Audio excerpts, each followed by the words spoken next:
اچھا دوسری بات یہ بھی سن لیجئے کہ جب سیدنا غوث اعظم رضی اللہ تعالی عنہ کا رخصتی کا وقت ہوا تو ان ایام میں آپ احادیث کا مطالعہ کر رہے تھے تو امام مہدی علیہ الصلوۃ والسلام کے حوالے سے ایک حدیث ان کی نظروں سے گزری اور امام مہدی علیہ الصلوۃ والسلام کی عظمت پڑھ کے غوث پاک کے دل میں یہ شوق پیدا ہوا کہ وہ امام مہدی سے ملاقات کریں. لہٰذا انہوں نے کیا کیا، مراقبہ لگایا، عالم ارواح میں پہنچے.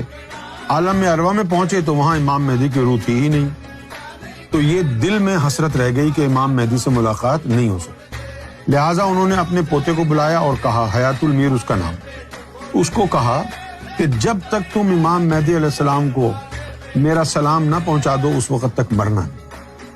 اب وہ حیات المیر جو ہے وہ اسلام آباد میں ایک جگہ ہے، مجھے ایگزیکٹلی پتہ نہیں ہے کہ اسلام آباد میں وہ یا اس سے باہر ہے یا کہاں ہے، لیکن اس کو 12 کوہ کہتے ہیں. پاکستان میں تو لوگ غلط پڑھتے ہیں نا، کوہ کیا ہوتا ہے؟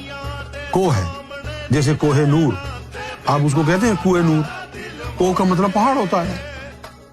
تو 12 کوہ کے مقام پر حیات المیر نے کم و بیش 600 سال گزارے. اچھا اب یہاں پر ایک بات سمجھنا آپ کے لیے بڑا ضروری ہے، وہ کیا ہے؟ کچھ باتیں تو ایسی ہیں جو سرکار گوھر شاہی نے عوامی سطح پر بیان فرمائی، لیکن بہت سی باتیں ایسی ہیں جو سرکار نے عوامی سطح پر تو بیان نہیں فرمائی، لیکن اپنے خاص لوگوں کے درمیان بیٹھ کر سرکار نے ان باتوں کا ذکر فرمایا. جس طرح سرکار نے یہ فرمایا کہ لال باغ میں حیات المیر مجھے ملنے آئے تھے. یہ سرکار سے سنا ہے میں نے خود. ان کا یہ خیال تھا کہ امام مہدی ان کو پہچانیں گے نہیں، لہٰذا جب وہ آئے تو سرکار نے ان کو بٹھایا. وہیں لال باغ میں کسی نے ایک ڈھابا سا بنایا ہوا ہے اور وہ بندہ سرکار کو جانتا ہے. سرکار نے چونکہ لال باغ میں 3 سال گزارے تو وہ بندہ جانتا ہے.